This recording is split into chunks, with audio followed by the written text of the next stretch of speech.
Good morning guys. আজকে আবার নতুন ভিডিও স্টার্ট করলাম। আজকে সবার প্রথমে আমি যাব চুল কাটতে।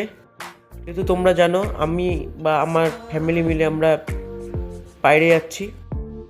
চুল কাটতে চলে এসেছি আমাদের পাড়ার সেলুনের দোকানে। সেলুনে ভিড় থাকার জন্য আমি কিছুক্ষণ বসে নিলাম। চুল কেটে বাড়ি চলে আসলাম। কেমন লাগছে তোমরা কমেন্টে জানিও। সবাই জানো আমরা দার্জিলিং যাচ্ছি, সেহেতু বিকালবেলায় জামা কাপড় পরে বেরিয়ে পড়লাম বাইরে কিছু কেনাকাটির উদ্দেশ্যে। উলেন জিনিসপত্র কিনতে হবে, সেই জন্য আমরা উলেন মার্কেটের দিকে যাচ্ছি, তোমরা দেখতেই পাচ্ছ। একটু হাঁটার পর আমরা উলেন মার্কেটে চলে এসেছি। মার্কেটটা মেনলি শীতকালেই থাকে। যাই হোক, উলেন মার্কেটে এসে প্রথমে আমরা গ্লাভস কিনে নিলাম, কারণ আমাদের গ্লাভস প্রয়োজন আছে ওখানে, যেহেতু ঠান্ডা তো গ্লাভস প্রয়োজন আছে। 4টা গ্লাভস কিনে নিলাম। কেনার পর পরবর্তী জিনিসের জন্য